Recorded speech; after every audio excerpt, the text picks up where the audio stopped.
दोस्तों, Saudi Arabia के पवित्र यानी मुकद्दस शहर मदीना से लगभग 350 किलोमीटर की दूरी पर मकबरों और खंडरों से भरपूर एक ऐतिहासिक शहर मौजूद है। एक ऐसा शहर जिसके वैसे तो बहुत सारे नाम हैं, मगर फिर भी जो उसका सबसे मशहूर नाम है वो दरअसल मदाइने सालेह है। वैसे तो मदाइने सालेह की कहानी भी हमारी दुनिया में पाए जाने वाले मोहनजोदाड़ो और पेट्रो शहरों जैसी है। यानी इस शहर की गिनती भी आज से हजारों साल पहले न सिर्फ दुनिया के सबसे खुशहाल, अमीर और ताकतवर शहरों में हुआ करती थी, बल्कि यहाँ पर हजारों की एक बड़ी तादाद में लोग आबाद हुआ करते थे। ऐसे लोग जिनके बारे में ये भी कहा जा सकता है कि वो अपने दौर के हिसाब से हद से ज्यादा एडवांस हुआ करते थे, क्योंकि आज के दौर में यानी हजारों साल गुजर जाने के बाद भी अगर आप लोग इस बस्ती में जाएंगे तो इस बस्ती में मौजूद जो वाकयात है यानी कि जो स्ट्रक्चर है उनको देखकर आप लोगों के होश उड़ जाएंगे। जिस काबिलियत और हुनरमंदी के साथ इन लोगों ने ऊंचे ऊंचे और बड़े बड़े पहाड़ों को काटकर अपनी खूबसूरत इमारतें बनाई हैं, उनको देखकर आज के दौर में भी हर इंसान का मुंह न सिर्फ खुला का खुला रह जाता है, बल्कि हर इंसान यही चीज कहने पर मजबूर हो जाता है कि ये चीज तो उस दौर में नामुमकिन थी, क्योंकि उस दौर में तो हमारी दुनिया ना एडवांस थी और ना ही टेक्नोलॉजी हुआ करती थी, और ये 2000 साल पहले इस तरह से बना दी गई कि आज के दौर में भी बनाना इसको एक बड़ा मुश्किल काम है। मगर अब सवाल यही है कि आखिरकार इस शहर में रहने वाले लोगों के साथ क्या हुआ था, इस शहर का इतिहास क्या है, आखिर क्या वजह है जो शहर अपने दौर में दुनिया का सबसे ताकतवर और अमीर शहर माना जाता था वो आज पिछले सैकड़ों सालों से बिल्कुल वीरान पड़ा है। तो चलिए आज के इस वीडियो में हम लोग यही सब कुछ जानने की कोशिश करते हैं। साथ ही साथ हम आप लोगों को ये भी बताएंगे कि जब इस्लाम के आखिरी प्रथम दारी यानी कि मोहम्मद साहब का एक बार इस शहर के पास से गुजर हुआ था तो उन्होंने आखिर अपने साथियों यानी सहाबा से ऐसा क्या कहा था कि जिसकी वजह से आज तक कोई भी मुसलमान इस शहर में कदम रखने से पहले 1000 बार सोचता है, बल्कि डर की वजह से कभी शहर में घुसने की जरूरत भी नहीं करता है। दोस्तों, सबसे पहले तो मैं आप लोगों को ये बता दूं कि दरअसल इन सारे ही बस्तियों का ताल्लुक अल्लाह के एक मशहूर पैगंबर यानी कि हजरत सल्लल्लाहु अलैहि वसल्लम से है। इस इलाके में आज से लगभग 5000 साल पहले कौम समूद नाम की एक जमात रहा करती थी। इस जमात के लोग जो लोग हुआ करते थे वो न सिर्फ हद से ज्यादा ताकतवर हुआ करते थे, बल्कि इनकी उम्र भी काफी ज्यादा हुआ करती थी। पत्थरों को तराश कर इमारत बनाने में ये लोग माहिर हुआ करते थे। यही वजह है कि आज से हजारों साल पहले इन लोगों के हाथों से बनाई गई वो इमारतें आज तक मदाइने सालेह नाम उस बस्ती में देखी जा सकती हैं। उस दौर में इस इलाके में हद से ज्यादा कुएं होने की वजह से पानी की भी कोई कमी नहीं थी और जमीन में फसलें भी खूब अच्छी हुआ करती थी। यही वजह थी कि इन लोगों की ये बस्ती उस दौर में भी बड़ी बेशुमार खूबसूरत खुशहाल बस्ती मानी जाती थी, बल्कि सबसे ताकतवर और सबसे अमीर भी मानी जाती थी। जबकि इसी चीज ने ही अब इन लोगों को धीरे धीरे घमंडी और जालिम बनाना शुरू कर दिया था। आसपास के कमजोर इलाकों पर हमला करके उनके ऊपर जुल्म सितम करना, उनसे लूटपाट करना इन लोगों का पेशा बन चुका था। हद से ज्यादा मालो दौलत होने की वजह से ये लोग धीरे धीरे अय्याशियों की तरफ भी बढ़ चुके थे। मगर ऐसे ही दौर में खुदा की तरफ से इन लोगों की नसीहत के लिए एक पैगंबर को भेजा गया था जिनका नाम हजरत सलेह इस्लाम था। हजरत सलेह अलैहि इस्लाम ने इन लोगों को बहुत समझाने की कोशिश की और बार बार इन लोगों को बताया कि मैं तुम लोगों को नसीहत देने के लिए आया हूँ, तुम लोग जो कुछ भी कर रहे हो वो गलत है। मगर इन लोगों ने उनकी एक न सुनी, बल्कि उल्टा दिन ब दिन उन लोगों का गुस्सा, घमंड, जुल्मो सितम से ये सारी चीजें बढ़ती चली गई। एक दिन उन्होंने उल्टा हजरत सलेह अलैहि इस्लाम से ये डिमांड कर दी कि अगर तुम वाकई में अल्लाह के सच्चे नबी और पैगंबर हो तो तुम कुछ ऐसा दिखाओ कि जिसको देखकर हमको यकीन हो कि तुम वाकई अल्लाह के सच्चे नबी हो। यानी वो लोग मुर्जा देखना चाहते थे। इतना ही नहीं, उन लोगों ने आगे ये भी डिमांड की, दरअसल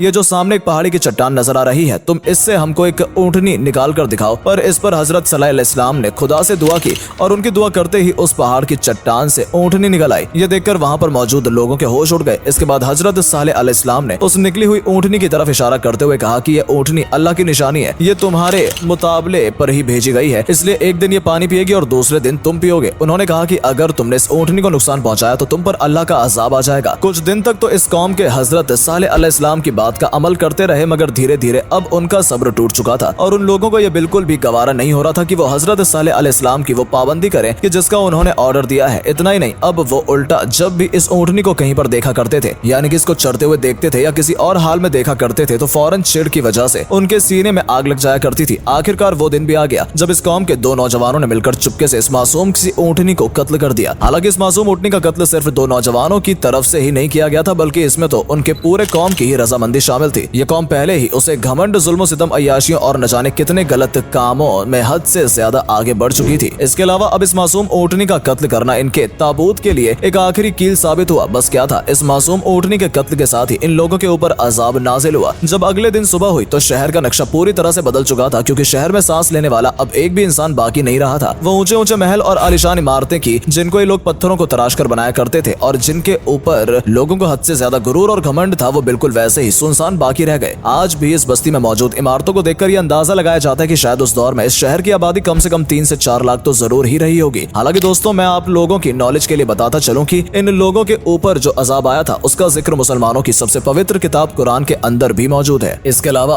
आखिरी पैगंबर यानी हुजूर साहब जब जंगे ताबूत के मौके पर अपने साथियों के साथ इन इलाके से गुजरे थे तो उन्होंने भी अपने साथियों को इस इलाके के बारे में न सिर्फ नसीहत दी थी बल्कि वार्निंग भी दी थी। इसके अलावा उन्होंने एक कुएं की निशानदेही करते हुए फरमाया था कि यही वो कुआं है कि जिससे हजरत सल्लल्लाहु अलैहि वसल्लम की ऊँटनी पानी पिया करती थी, इसलिए तुम लोग भी सिर्फ और सिर्फ इसी कुएं से पानी लेना, वरना इस बस्ती में मौजूद जितने दूसरे कुएं हैं उनका हरगिज इस्तेमाल न करना। हालांकि बाद में कुछ सहाबा की तरफ से ये बताया गया है कि हम तो पहले से इस बस्ती के कुछ कुएं से पानी ले चुके हैं, हम उस पानी का इस्तेमाल आटा गूंदने में भी कर चुके हैं, तो आपने फौरन ऑर्डर दिया कि उस पानी को फेंक दो, इसके अलावा हड्डियों को पलट दो और आटे को भी जाया कर दो, क्योंकि ये वो बस्ती है जहाँ पर खुदा का अजाब नाजिल हुआ था। यहाँ से जितना जल्दी हो सके निकल जाओ। यही वो वार्निंग थी कि जिसकी वजह से अगले सैकड़ों सालों तक दुनिया भर के मुसलमान इस बस्ती के पास से गुजरते तो थे, इसको देखते भी थे, मगर इसमें दाखिल होना तो दूर बल्कि इसमें कदम रखने से पहले भी 1000 बार सोचा करते थे। मगर दोस्तों वक्त के साथ साथ हालात बदल चुके हैं। पिछले 4 से 5 सालों के अंदर सऊदी अरबिया में जो कुछ बड़े चेंजेस आए हैं उसमें से एक बड़ा बदलाव इस बस्ती से जुड़ा हुआ भी है, और वो बदलाव यही है कि अब पिछले कुछ सालों से ये बस्ती अब पूरी तरह से एक टूरिस्ट प्लेस में बदल दी गई है। दुनिया भर के टूरिस्ट जो सऊदी अरेबिया पहुंचते हैं उनमें से बहुत सारे लोग टिकट लेकर इस जगह को देखने के लिए भी जरूर जाते हैं। इतना ही नहीं, पिछले कुछ सालों में तो इस जगह पर कई म्यूजिकल इवेंट या इस तरह के और मेले भी लग चुके हैं। फिलहाल दोस्तों आज के लिए वीडियो को यही खत्म करते हैं। धन्यवाद।